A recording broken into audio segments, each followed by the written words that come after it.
Soybean is one of the most lucrative crops to grow due to its agronomic benefits. It is one crop that naturally fixes nitrogen into the soil. It is also a good crop to grow for your rotation plans. For example, if a farmer is planning to establish their wheat crop in winter, it can quickly be harvested out of the field and wheat can be introduced into the field on time. Soybean currently is also fetching a very good price on the market. Currently, it is selling at a minimum price of $600 per ton. Today, we are in Centenary at Trinity Rock Farm at Mr. Manzivadzera's field. He managed to successfully establish 20 hectares of soybean during the 2022-2023 summer season. Mr. Manzivadzera, how are you today, sir? I'm fine, ma'am. How are you? Very well. We are so excited and pleased to witness and to share with other farmers your soybean success story. To kick off our discussion, we would like to hear from Mr. Manzivadzera how he managed to establish his soybean crop. When did you establish your soybean crop, sir? We planted on the 24th of November, ma'am. Okay. That's great. 24th of November. That was very early. Tell us, how did you manage to come in with your crop very early, considering that soybean is a crop that requires adequate moisture for it to germinate due to the type of germination that it exhibits? How did you manage to come in early with your crop? It's an irrigated crop. We actually irrigate. We have got center pivot and then we have got overhead irrigation. So it's an irrigated crop. That's the reason why we managed to plant at the 24th. Okay. So our viewers, Mr. Manzivadzera managed to establish his crop early due to a supplementary water supply. He has got a irrigation system. So let's quickly move in to the land preparation part. Tell us more about the herbicides that you used, the pre-plant and pre-emergent herbicides that you managed to use for land clearing, and maybe you can touch a little bit also if you used any fertilizers to establish your crop, if there are any fertilizers that you used for planting. Okay, thank you. We actually use cereal blend at planting.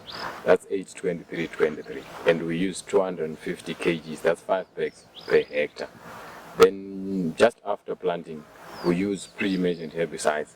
That's metalacla and Roundup. That's glyphosate. Those are the chemicals that we use. Okay, just to bring a bit of clarity there to our farmers.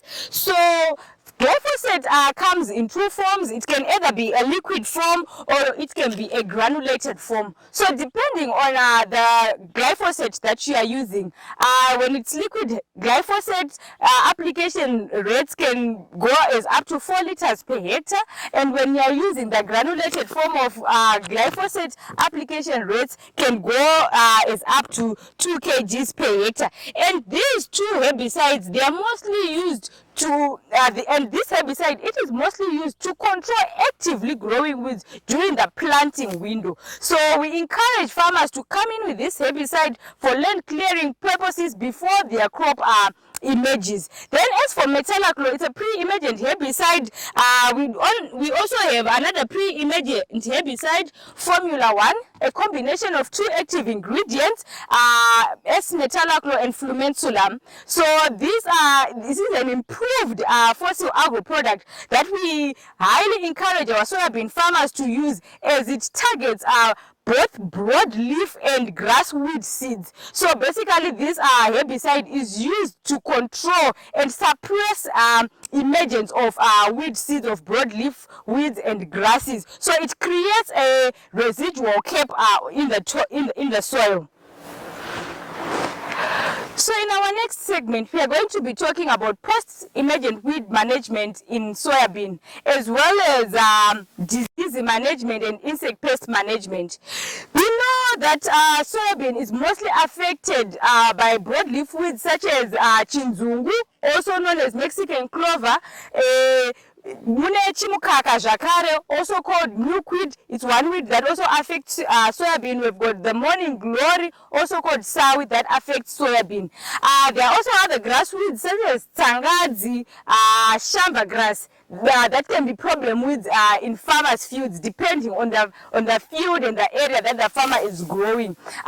So today we'd like to hear more from Mr. Manziranzira on how he managed to successfully control these weeds, and if there are other methods that he also integrated in his weed management process. Mr. Manziranzira, makakunda seko pakukontrola naruwa dzatataura nezvadzo idzi, masora atataura nezvawaya musoyabhini crop yenyu? Takashandisa mhando nhatu. Kana ari magrasses tinoshandisa flusiflop inova fusion, asi tinoishandisa before magrasses edu ava 10 centimeters. At the same time, broad leaves tinotarisa patinoona kuti haasati adarika 3 leaves tinoshandisa mushonga unonzi classic. Patinozoona kuti takurirwa tapfuura ipapo ndo patinozoshandisa inonzi iyo hand weeding. Ndo nzira nhatu dzatinoshandisa.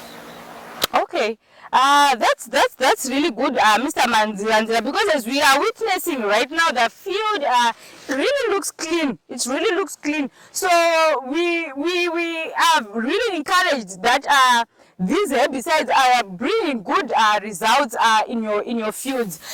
Then let's move on, in these issues of good agronomic practices, because good agronomic practices do not only speak to the issue of weed management, but there are also other issues around scouting for weeds and diseases as well. Tell us, how often do you scout your fields, and how do you manage diseases and pests in your fields? If you can tell us a bit more about that. Farming is a business, and as such, it's our daily thing. We scout every day. Every day. We don't even miss a day. Okay. We might actually scout 2-3 times a day. So that's what we do in terms of scouting for diseases and pests. So with such effective scouting methods that are being used on this farm, there was no way that they were going to have any challenges or let any pest or disease affect their crop. As we can see here, the yields are looking good and the pods are filled even up to the top here. You see that all these pods akabereka ane vana. Saka zvakakosha varimi kuti patinenge tichirima zvinhu zvedu tizviite nemazvo nenguva, kuva neukama nezvirimwa zvedu.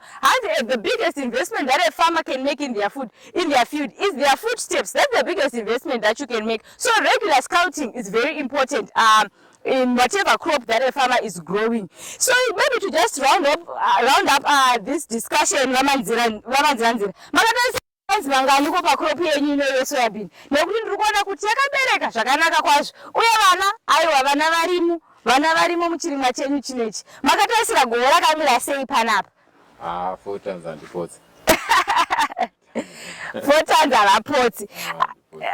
That's very good, Mr. Manziranzira. So farming, like he also spoke in one of his answers, he said farming is a business. So we just want to touch a little bit more on other enterprises that he's also doing, so that he can keep the farm cash flows running very smoothly. What other crops outside soybean crop are you also growing on this farm? We do quite a number, so that at least we can sustain the farm. Actually, we have actually managed to be getting an income every month on this farm. We have got chickens, we have got cattle, we do potatoes, we do maize, we do sugar beans, we do sunflower, we do green maize, we do sweet potatoes. So those are the other enterprises that actually give us income, so that we are able to pay our employees monthly. At the same time, we are able to sustain the farm. That's very smart of you, Mr. Manziranzira, to manage to complement all those business enterprises and to manage them so that your farm can remain profitable and running smoothly as a business. So at Fossil Agro, we are not only limited with soybean insecticides, herbicides, and pesticides. We also cut across a number of crops that he has also mentioned. We also have herbicides, insecticides, nematicides, and fungicides for green green mealies. We know that some other farmers right now, they are also growing green mealies, you know, to keep their business enterprises running smoothly. So you can come through to our offices in Masasa and you can get your green mealie packages. Our prices are very competitive, and the efficacy of our products it speaks for itself. As you can see today, we are already celebrating with Mr. Manziranzira on the successful journey of his soybean crop, due to also efficacy of our insecticides, herbicides, and herbicides that were used on this soybean crop. So smart farming, hakuna matata, tatenda. Thank you.